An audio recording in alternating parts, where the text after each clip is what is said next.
and out, breaking up. I have no idea. We just got brand new cable again. This meeting is being recorded. All right, Professor Tootle. Good morning. Hey, sure, nice to see you again.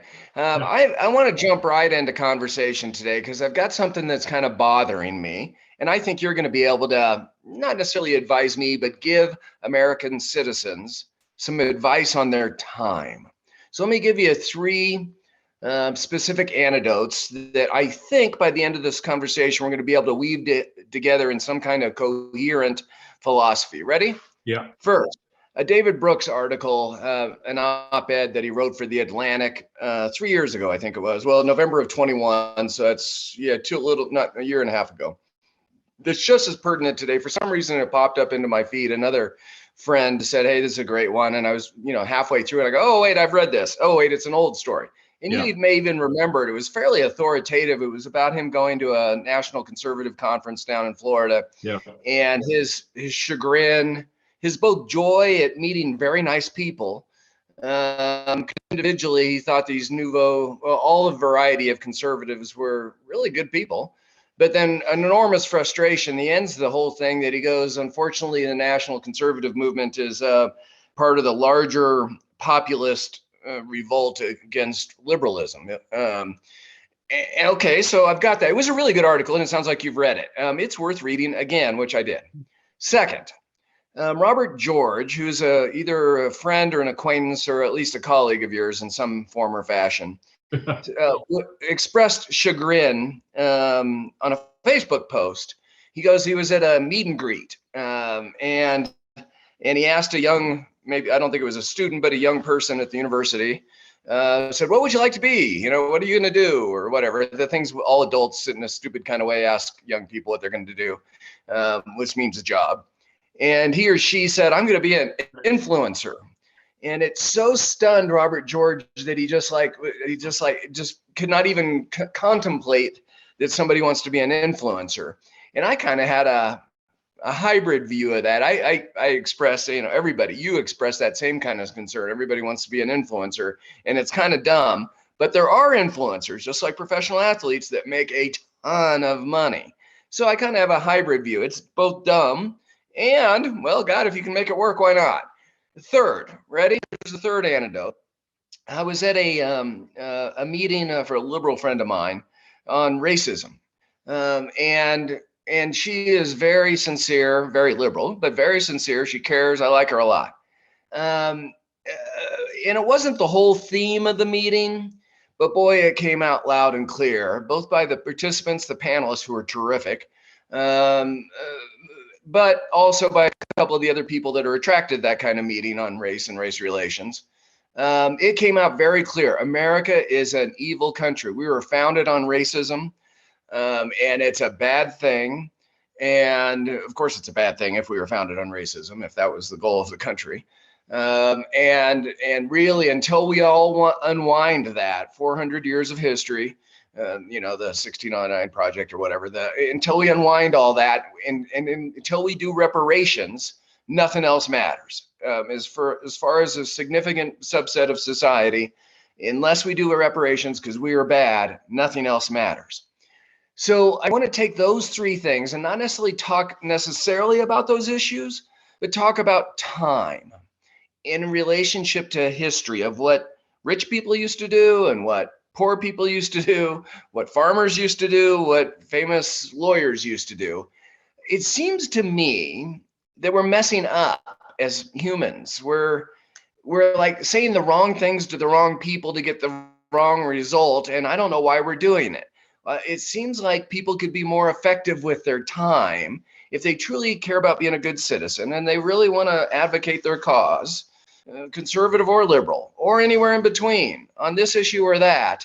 It seems like most of us are screwing up. And so my first question to us is, are we screwing up?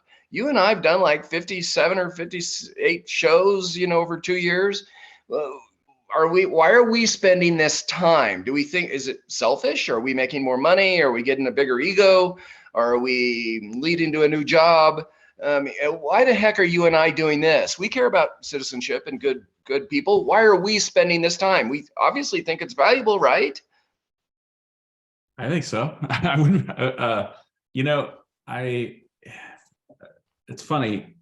This is going to be a really strange answer, but I've been dipping in and out of this book by Rick Rubin on creativity, the music producer.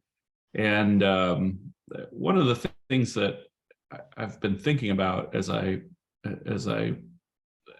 skim this book is how creativity makes people happy, and what does it mean that we do this thing? And I think that in the case of our conversations together, I look at it as we're engaged in a creative act, and we have good intentions, and that sort of has to be good enough.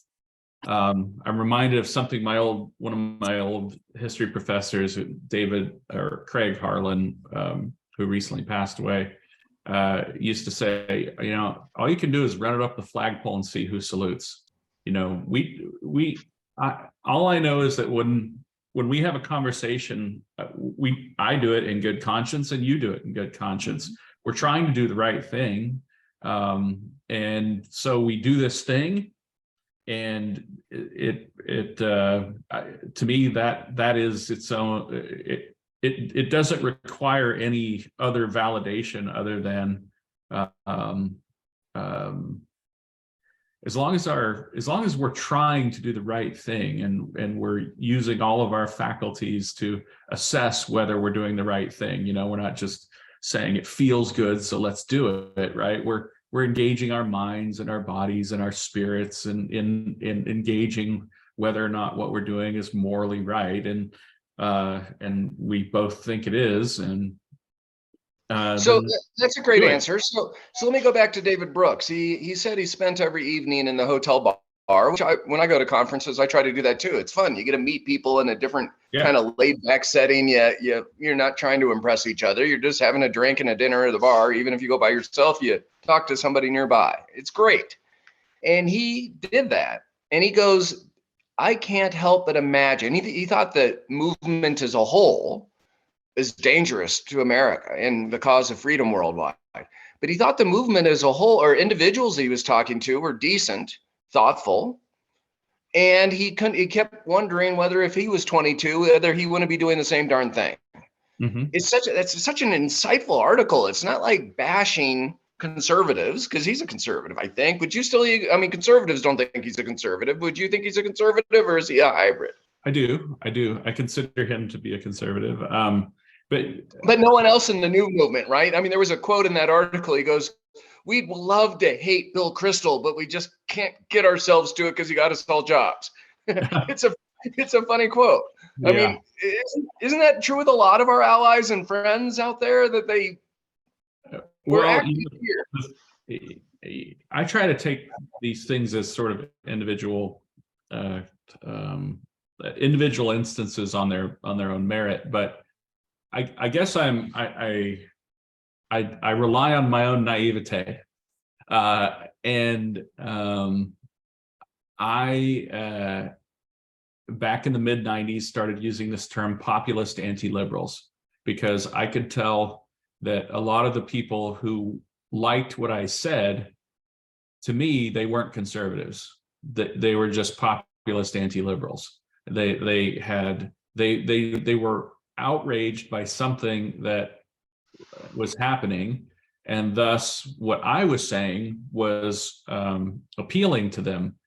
But what the difference is, I think, is that I had constructed a belief system based on kind of studying things, and thus I was not a reactionary. I wasn't rebelling against my parents. I wasn't rebelling against anything, really. I had just sort of put together a worldview, and I did it almost in the wilderness. I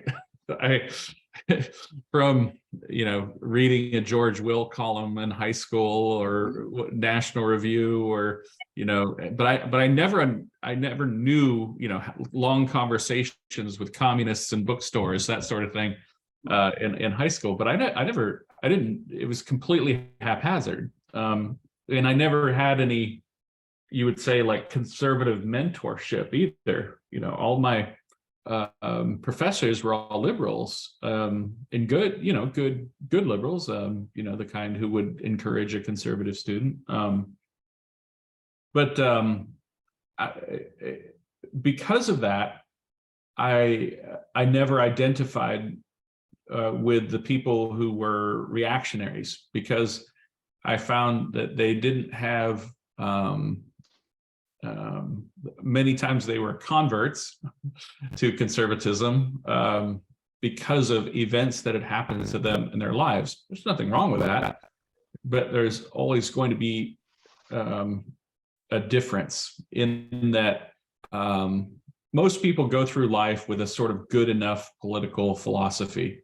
In other words, they need an answer, and then once they have one, they move on. Most people don't sit in a one-room, shack in Ohio for 7 years and muse on the meaning of truth like I did. That's an absurd, I that's what I was doing until I was 30. And nobody else does that. So of course, I'm going to come at this in a slightly different way. But by the same token, I think it was because it was so tempting to make common cause with the populist anti-liberals, that because then we start winning elections, that we started to lose sight of the fact that nobody really knew what we were for anymore. It's a problem that, and I think back, there was a book that Dwight Eisenhower promoted pretty actively in the 1950s by one of his staffers named Arthur Larson, and it was called What We Are For. And that was one of the things that always frustrated Eisenhower, is that he said, these people who were at the time critics of the left, but they weren't quite what you'd say, they hadn't really coalesced as a movement, but they were critics of the left. But Eisenhower was always frustrated because they never articulated what they were for. So when Arthur Larson came out with this book, said What We Are For, Eisenhower sort of waved it around and said, look, somebody's finally written a book about what we're for. And I've always been attracted to that model. Again, building on something I think I mentioned last week, and I know I've mentioned many times, is that Calvin Coolidge and many other American conservatives always viewed people who were reactionary as being the opposite of conservatives, because conservatism is something that wishes to preserve something valuable, and you have to know what that thing is first. If you're a reactionary, you are someone who is responding to something you are against, and it's in a way a destructive tendency rather than a constructive tendency. So this is, you've touched on a ton of things that I hoped you would touch on in whatever manner at some point during the conversation. So let me see if I can narrow us down a little bit, but feel free to take it broad again if you wish. I have this key philosophy or core value system in my head that I don't want to win through manipulation. Now, I'm willing to campaign. I'm willing to fight hard. I'm willing to present my best facts. I'm willing to go where the voters are. I don't want to waste my time with somebody that opposes me. So there is some nuance to that. If somebody says they're just against me and they're going to vote against me, then I don't want to spend any time with them because I'd be against my own cause. But I don't want to prohibit them from going out and putting their best efforts forward. And so it seems like in all these, whether it's abortion or guns or trans or gay, trans, all these really hardy issues. You know what DeSantis is doing in Florida against Disney, and what the states are doing that like guns and the states that don't like guns. I mean, just every hot-blooded issue. It does seem like there's a certain segment of both sides that want to manipulate the data and manipulate. And I'm not saying like a criminal way, just they're just not telling the truth. Yep. One of my core values is I'd kind of like to make the best fight, but then not lie or cheat or steal to make the argument. Am I identifying something that's universal, or is it just my spheres of influence that I have this concern about winning on whatever issue it is? I think you're identifying something that should be universal. I think that one of the things that people need would be maybe, and I hate to, sometimes I feel like I'm coming off like I'm giving people advice, but I guess I am.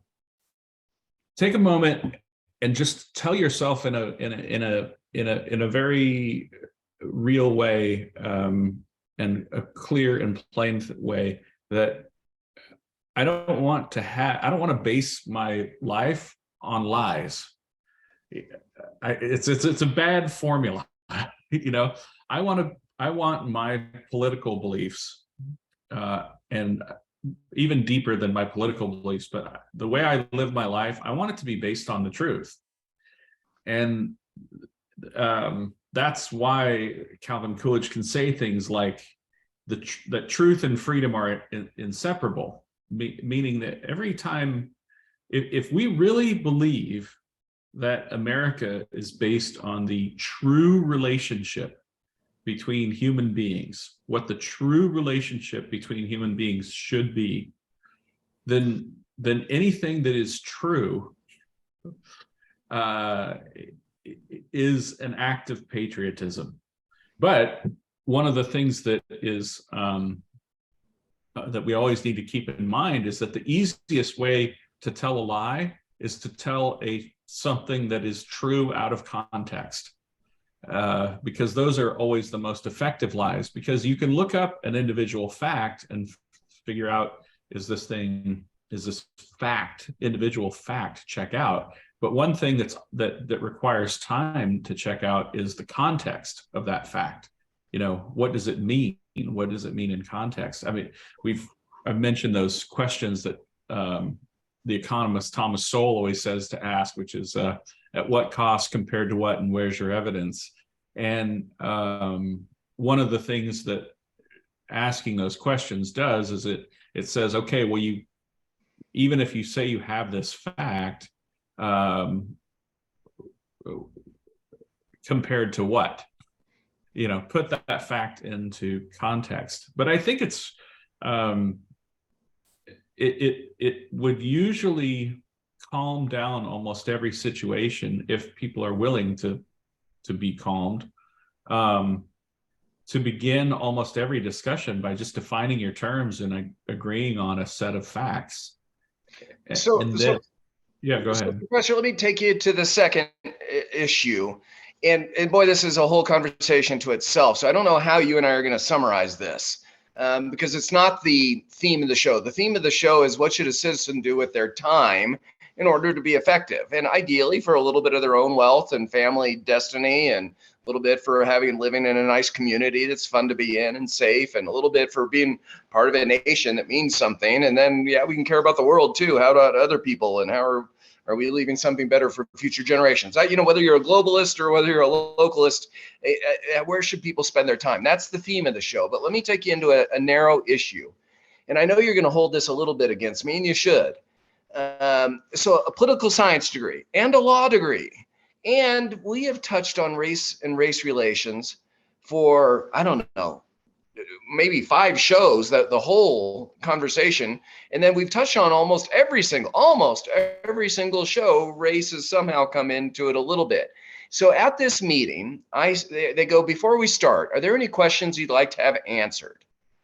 And I said, yeah, I'm not shy. And it was a small group of only 12 of us or something in the public library. And I said, yeah, I'm not shy, but I have a professor friend of mine, that was you, who has this premise that, and I'm not sure I have it exactly right, but the premise is that race is a concept developed by racists in order to perpetuate racism. And so I guess I'd just like to throw that out there as a question that I'd love the panelists to answer, whether that resonates with you at all, and whether and shockingly, my liberal friend took some umbrage over that. Well, we've got to identify the problem, and if you're narrowing it, blocking it out, the race and racism doesn't exist. And I didn't say that. I said, do we want to be in the construct of this, or at some point do we want to try to unwind it so we can treat each other more fairly? And so anyway, I'm not sure I'm the best advocate for that, because I didn't study this and I didn't create it. I just try to listen to you. I'm not sure they heard any of that. And they were wise enough not to ask my view on America is whether we're good on that. My opinion on what I think about reparations either, because I was trying to be a good guest, and I'm not about ready to just trying to ruin their whole little liberal meeting. But if they want to get guys like me or gals, anybody like me in their cause of respect and dignity to everybody we meet, they're like doing the exact opposite of what they should do. I mean, I don't want them to lie to one liberal group and then lie to another conservative group, but you should at least see if we have any common ground. Now, do you just think I'm a madman by going to this meeting, by expressing a view to get them to think in a different way, by being respectful and not arguing constantly? I thought it was worth my time, not only for those people and myself, but to carry on the conversation with you today about how we treat each other as Americans or as humans, really. Can you give me some gut reaction whether that was worth my time? I think so. I mean, I do that stuff all the time. We have various community forums that I participate in all the time, sometimes as a panelist, sometimes as an audience member. I used to host a speaker series here at my school.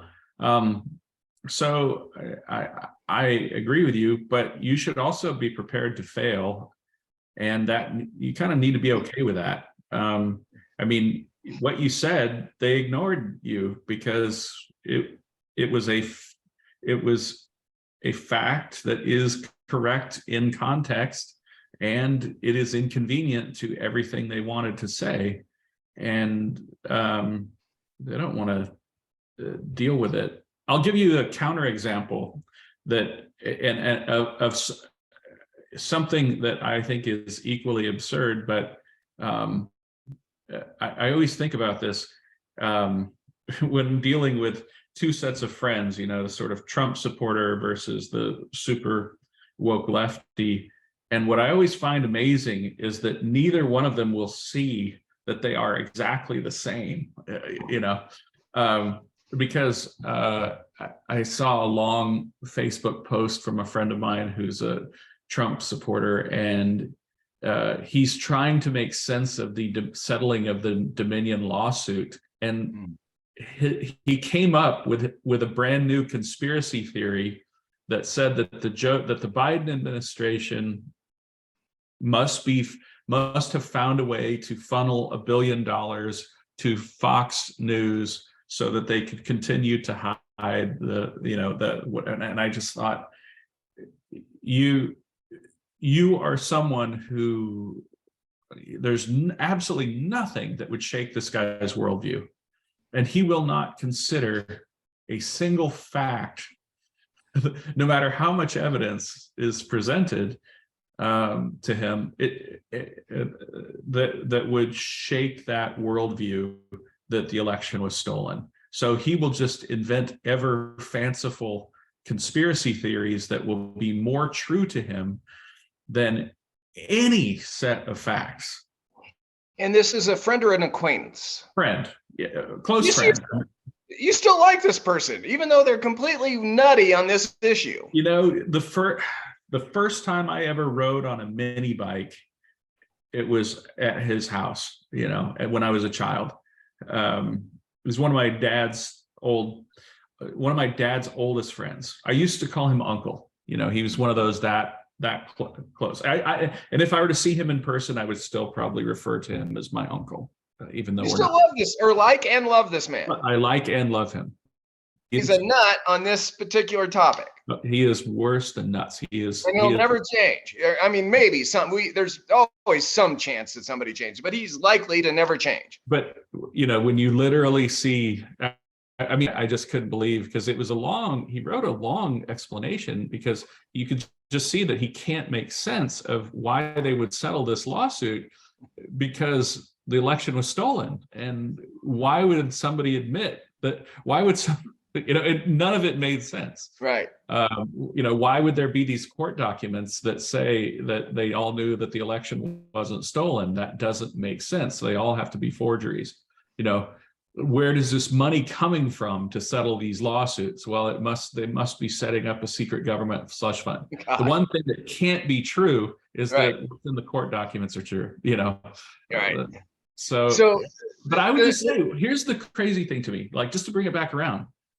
The people who were at that panel with you, they're the same. Yeah. And yet they would never see that. They would be the ones making fun of this guy. Right. But their delusions are just as absurd. So it gets to my third point that will wrap us up. I think this is mostly a good. Well, actually, I think it's a good conversation. So thank you. But I'm going to ask you to put on your historian hat in just a second. So Robert George, a very thoughtful person that hopefully will get on the show someday. Very respected, very renowned. He's prestigious. More so than you? Oh, by a factor of 1,000. Okay. He's a big man on campus. Yeah, he's big time. And I think I get his point on social influencers, or I get it. It sounds silly from a man of respect and background and talent. And I get it. He probably thought this young woman or man was completely insane and irrelevant and dumb. I get it. But he was probably wrong. And I know that you have some umbrage over your students that just want to be a pro athlete. They don't. They want to be a social influencer. I get it. But there's nothing wrong with wanting to be a pro athlete. That's kind of neat. It inspires lots of people. I never wanted to be a pro athlete, but I didn't want to be a cop and an astronaut and, all sorts of unrealistic things for me. But there's nothing wrong with that.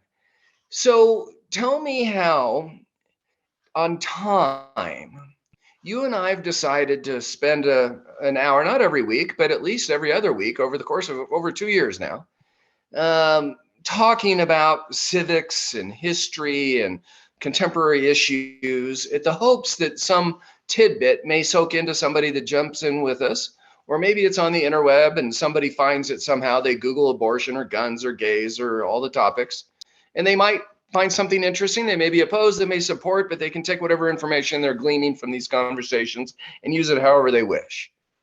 If we were not a founder of the country, but if we were a farmer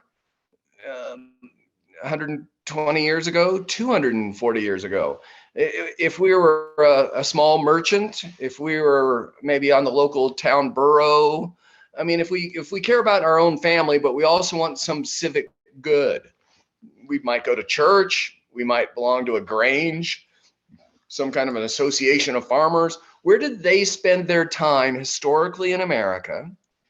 Were they influencers of the day? And then some wealthy landowner, the Robert George, this guy's crazy.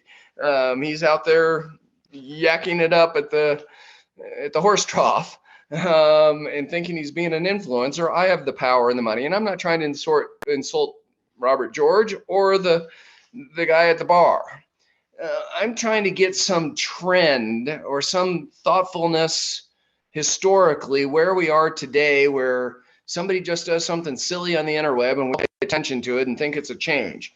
Or wait, it may be a change. Maybe we should pay more attention to social media, or now AI, or how to be a good citizen in 2023 and 24 is my real question to today's shows, but I want you to answer it from a historical perspective.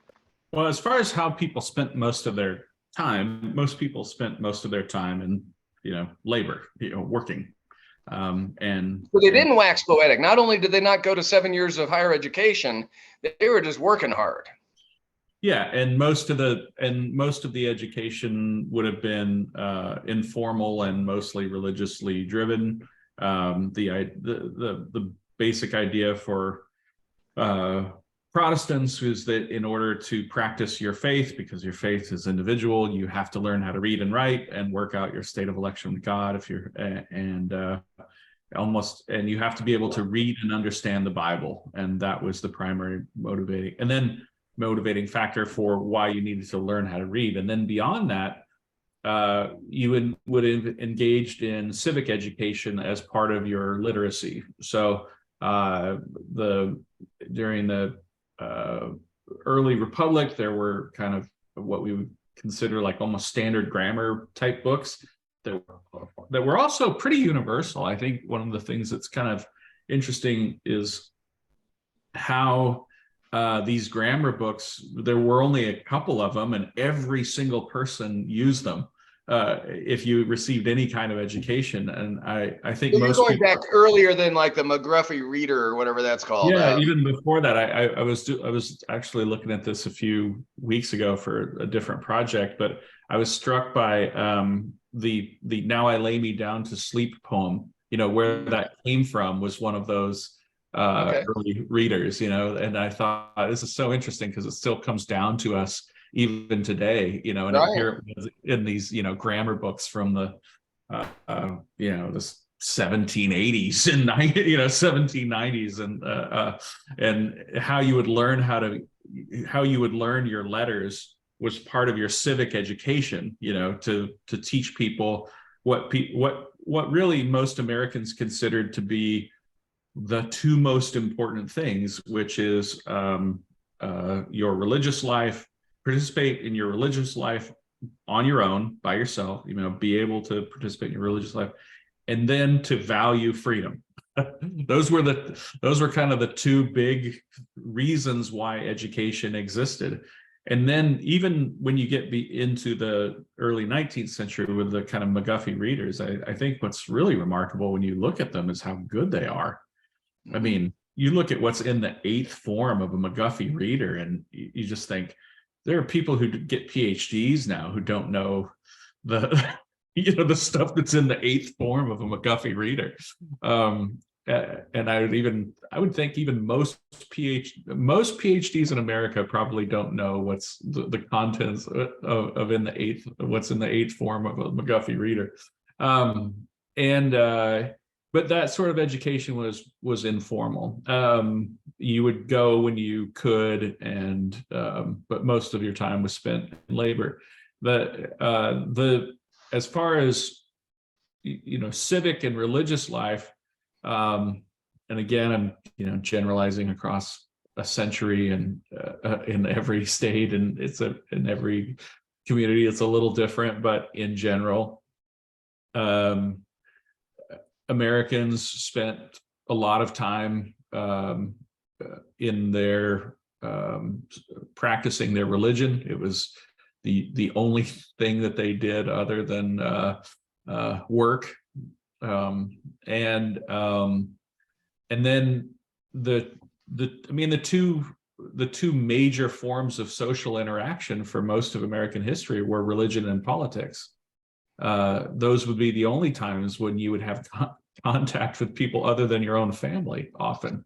There's some nuances, though, and admittedly, I'm a layman on this, but I assume there still was, as I alluded to before, a grange or a state or county fair. There was probably some co-op of farmers that helped each other, or maybe they raised a school together.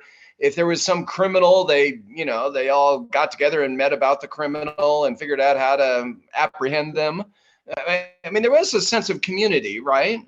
Sure. Well, and especially even in the frontier, I think people often have a wrong idea of what like frontier life was like, because usually you didn't move off into the frontier on your own. It was usually a group of families. Yeah. And so even though you were isolated from the other families on a day-to-day basis, you lived close enough to them that you could get together for protection, for instance. But yeah, I mean, like I said, I'm generalizing I'm really over generalizing, because obviously it would be different depending on, do you live in a town of 200, 400, or on the East Coast, are you on the frontier? Are you in a, mid-developed, or do you live on a river? Do you live on the plain? Sure. It's going to be different everywhere. But as far as, the idea, the sort of world we live in now is more or less a kind of post-World War II world.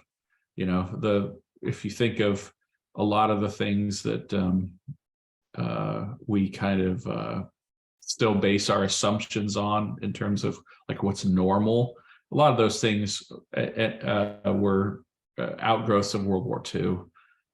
The idea that everyone, coming out of World War II, there was this idea that, everyone should go to school, at least through high school. That's when, post World War II is when most people started finishing high school.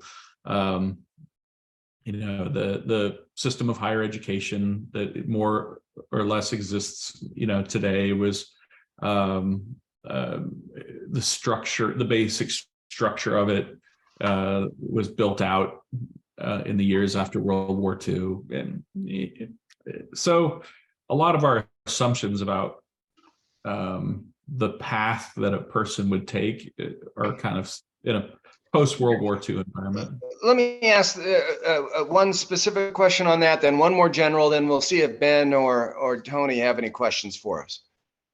So post-World War II, to me, it's one of those things that maybe I can't see the other side. And in almost every issue, Professor, and you've seen some of this from my op-eds I write for the Denver paper, I want to leave a little bit of wiggle room for somebody that totally disagrees. I just don't want to bash them over the head and I'm 100% right. There's some nuance there that I want them to hang on to, and maybe they hate me, or if they're wise, maybe they'd say, hey, what do you think about this? I go, yeah, you're probably right on that. Well, how come you didn't cover it? Well, because it's a short story, you can't cover everything. But I'm leaving room for negotiation, for conversation, I do that not practically, I do it kind of philosophically or as a lifestyle. One of those post-World War II is I have this umbrage over dictators and fascists and communists and totalitarians of whatever stripe. If you want to kill me because of my views, I have a really strong reaction to that. I don't want to be killed. And I kind of want to defend myself and anybody else that's going to be killed and innocent because of their views. We can argue about all we want, but if you're going to kill somebody who's not trying to kill you, then I want to do a big timeout. And so I see that 36%, and who knows if that's the right number, but 36% of the Republican Party is so aghast at our defending Ukraine that they're not sure we should defend NATO. And I look at that, and then that's Republicans, and I go, oh my God, I just don't get that. That is so not even curious to me. I truly maybe not be able to see the other side. Can you just give a gut reaction to that in my time? Now, do I go join the military? And the answer is I did. Do I run for office? I did. Where do I spend my time when I think about not the local Grange, not my town council, but on big worldly issues? Where should citizens spend their time on that? Besides an occasional Facebook post, what do we do to be a good citizen?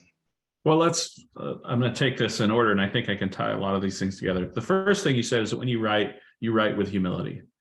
And then I thought it was interesting that one of the next points that you made was about, dictators and fascists. And I would say what you're experiencing is you're looking at the same coin from both sides. There is no more conservative position you could possibly take than to honor the first commandment, right? If you think, you're not even saying I want to honor the ninth, right? Like the first commandment is no other gods before me. And that means that you are not God and I am not God. And that means whatever we say, every word that comes out of our mouths is going to be wrong, right? Because we don't have perfect knowledge of anything. And so, of course, what we would want to do is approach all of these issues with all proper humility. But the flip side of that is, and what we recoil against, and what every form of fascism or totalitarianism has, and what the reason we hate it is because these are a bunch of people who say we have the answer.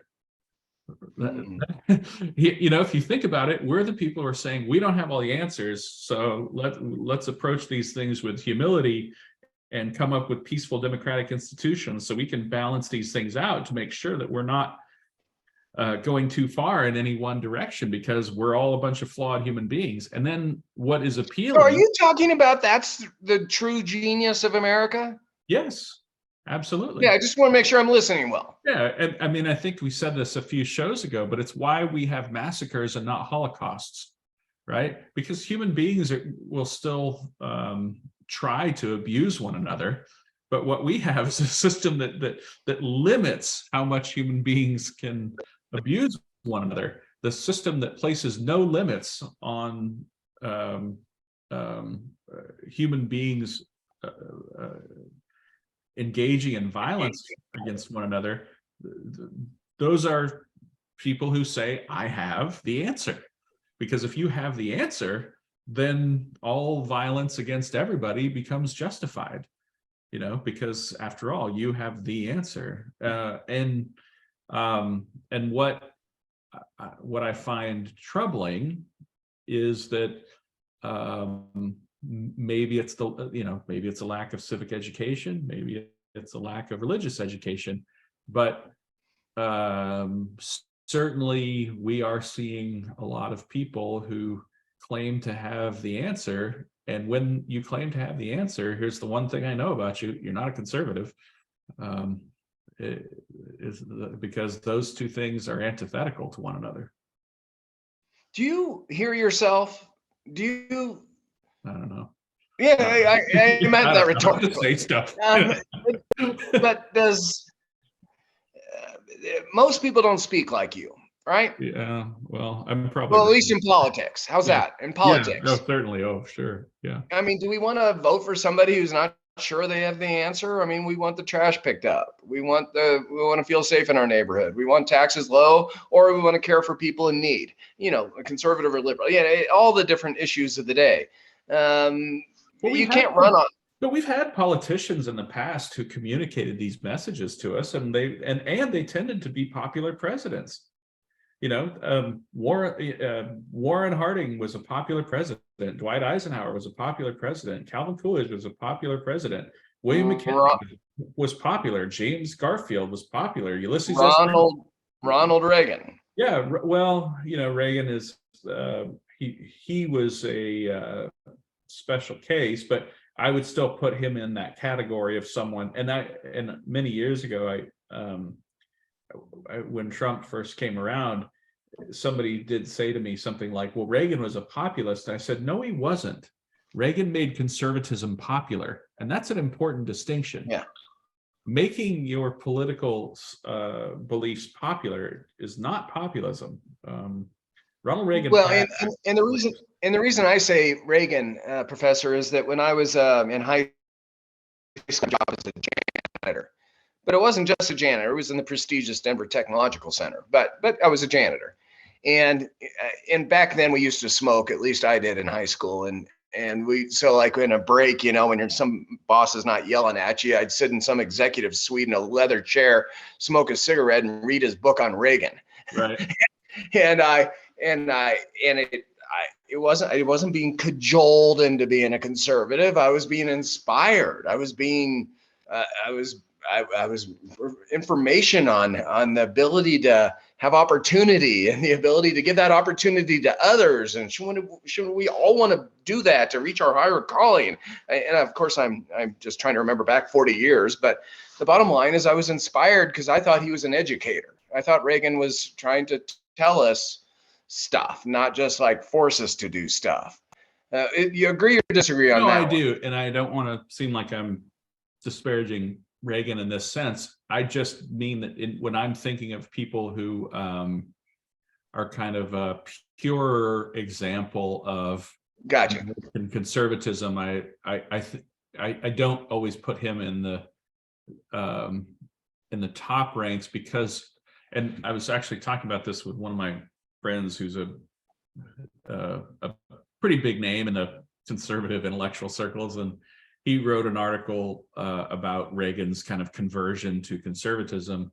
But Reagan was a bleeding heart New Deal liberal who went through a kind of conversion process because of when communists tried to take over the unions and the violence and fights that took place afterwards. And then, throughout the 1950s, having his, changing his mind. But Reagan was an intellectual before he was a politician.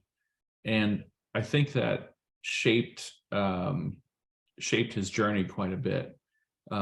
So I just mean, it's a little bit different than somebody like a Calvin Coolidge, who starts out, town council, right, state assembly, state senate, he sort of worked his way up in politics in a very practical sense.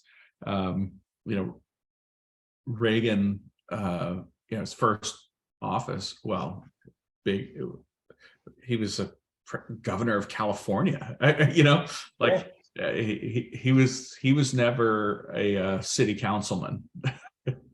Right. Get this as an oddball, 2 quick questions, and then we'll see if Tony has a question. Glenn Loury, does he have a core philosophical belief, or is he so affronted, similar to Reagan, by how liberals are treating race, that he had to switch back from being a progressive to being a conservative, or some other labels? Is he like Reagan? No, I put Glenn Loury in this case. First of all, I love Glenn Loury, and I think that, listening to him is, and I put certain people are in the same category with Glenn Loury for me. John McWhorter, Andrew Sullivan, those 3 guys. Barry Weiss, I might put in this category. No, I don't know him. Let's say she's almost there for me, but Barry, is a female. A female, yeah, Barry. But I don't know that. But really, I think almost like Andrew Sullivan might be the closest person like this for me, this is a very smart person with a very valuable brain, capable of pointing that brain in a specific direction, and I'm always interested in wherever they choose to point, in where they point that brain. I love that. One of the things I love about Glenn Loury, I was listening to a conversation of his the other day with Jonathan Rauch, who's another guy who I really respect and listen to quite a bit, who's a liberal, by the way. I don't know if that matters to you, but he's at Brookings. But I think his book, The Constitution of Knowledge, is just outstanding. What I love about Glenn Loury is, I was listening to this conversation, and Jonathan Rauch would sometimes ask him a question, and Glenn would just say, I don't know. I've never thought, I don't know. And it would often be something particularly about politics or something. But I really admire that. But I don't know that he's spent so much of his life. He's had a religious journey, he's had an intellectual journey, and in many ways, his intellectual and religious and personal journeys were, and then, of course, being somebody who studies economics and poverty and stuff like that. Glenn Loury is somebody who, in many ways, these other things were driving his political beliefs. His political beliefs were sort of a lagging indicator. It was something that was going on in his personal life or in his religious life or whatever, and then politics was like, oh, so I guess this is where I am politically right now. But I don't know that he's ever bothered to construct a coherent political philosophy. Well, I'd like him to put point his brain in that direction at some point, because maybe it would settle the difference between you and me. You're still a Republican, correct? Yep. And likely will be for the at least foreseeable future. I don't. I mean, I get, unless there's somebody. The only way, I don't know. I mean, at this point, I guess I don't know what it would take, but it does seem. I keep waiting for somebody to stand up and say, "This is all completely absurd." Well, I did, and I'm not a Republican, and I did Yeah, I that know, but I 7 just years mean, ago. it was for some Republican to say, "This is completely absurd." I did 7 Yeah. years ago. No, I know, but and then I would say, take over the party. You Yeah, know. and I said it can't be taken over. It gets worse and worse, it seems like. Yeah. But we So still don't hate each other, do we? I don't. Do I hate you? No. Yeah, I mean it's the opposite, right? Yeah, we're friends. I think Right. we're friends. Yeah. And and so we got to figure out the best way to spend time. And I know I've taken way too much time today, but now, current and historical. If you really want to make a difference, Josephina Citizen, how do you become a preacher? Do you become a city council person? Do you become a op-ed writer? Do you become a professor? No, you become a good mom or dad. Do you become do you go to the local town meetings? Do you join a union, or do you join the Republican or Democratic Party? Where do we spend our time? Is it just wonking on Facebook all day long, doom scrolling? I mean, where should we, even if they disagree with us, where, including a historical perspective, where should we spend our somewhat limited time, realizing that most of us don't have to work all day long to feed ourselves? What should we be doing differently? Well, I would say that you need to take care of every part of your mind, body, and spirit. You should make sure that your bills are paid and you do an honest day's work, and you should take care of your body because your brain lives in it. You should love your friends and love your families, and try to spend as much time as possible in real life with your friends and families. You should uh, know all of your neighbors. You should engage in civic life. You should try to go to city council meetings, and you should know who is on your city council and who represents you at the county government. You should find a way of supporting local news that will tell you what your city and county governments are doing. And then I think you should join and be active in a political party. But the other thing, if I, in a way, it feels like I'm justifying what my own schedule is. Here's what my schedule is. I go to work, I pick up my kids, I take them to their basketball practices, I take them to church, and we visit my family, and they hang out with they hang out with the neighbors, they hang out with their cousins, and that's pretty much it. It's How much time do you allocate? friends and family, like How much during that day or week do you allocate towards hatred, fear, envy, and other similar things? I mean, I know you have those feelings, I'm sure, but do you concentrate in that zone? I certainly hope not. You just reminded me of something that James Brown once said on the Arsenio Hall show. This is a really old reference, but Arsenio Hall once asked James Brown if he was going to sue people for using his samples, and he said, "Arsenio, I don't have any time for suing or not suing. I'm just having trouble fitting in, loving everybody." And, of course, he was, doing cocaine and police on multi-state car chases, but I like the sentiment, at least. Right. Well, he's a sinner in a, I forget your quote. He was a sinner in a globe of sin. Yeah. But if I look at like, what am I doing today, or what does my typical day look like?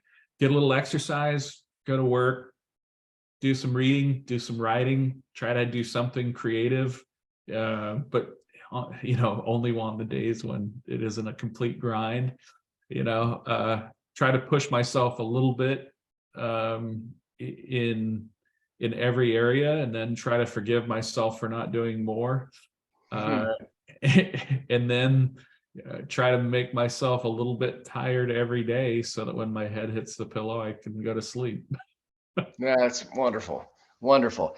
Tony and Ben, I have abused our session. I lied to any members of that joined us on Facebook or live or see this later. Half hour of facilitated discussion with the professor and I, and then opening up to Q&A. So I am truly a liar on this one, and I feel bad for that. Tony, it looks like you may be heading off. Any quick questions or comments? And same with you, Ben. Hold on, Tony. You're our producer, and you can't even take yourself off the. Good one. Hey, good job. Good job. Hey, because I gotta jump out of here in 3 minutes. The 3-minute thing I'd like to say is the last election, I was a ballot security guy. So I picked up ballots from all the different locations and brought them to the central location. And so that's what I'm doing. And I think it's small stuff like that, where we defend democracy, where we show the importance of just every one of us instead of like complaining, just do something, and I think that's simply true every day. Try to do something that's civic in nature, that's supporting people's right to vote, to have a voice, which is partially what this is about. It's like, why do I support it? Because it offers a perspective where people can have a new look at something that they maybe were stuck thinking about. So Love that. Tony, I know you have 30 seconds to answer this question. Do you, what did the professor or I say or conversation give you umbrage? Are you mad or concerned about anything? There was a lot of pro-conservative, pro-Republican stuff in today's conversation about time. What made you mad or frustrated? actually, you know what? I use my umbrage, I guess is the word, as an indicator that I actually might be learning something. So anything you say that gives me umbrage, I want to look at that and dialogue about it. So that's what. Cool. Professor, is that good enough for Tony's reaction, or do you have a cut? No, I love it. I think it's exactly the way I try to, deal with criticism or myself, and iron sharpens iron. Yeah, and now Cool. you're getting into like a topic that I'd love to talk about, which is the positive and or divine masculine, not the toxic, but the divine masculine is about, sword against sword. That's how we sharpen ourselves is through this conversation and this umbrage. Yeah, and there's a nice historical corollary to that I've been thinking about lately. So maybe good topic for a future show. All right, I have to go. Cool. Yeah, thanks, Tony. Yep. Hopefully we won't hang up. Ben, do you have a question or comment before we hang up? The only comment I've got is the old adage of think globally,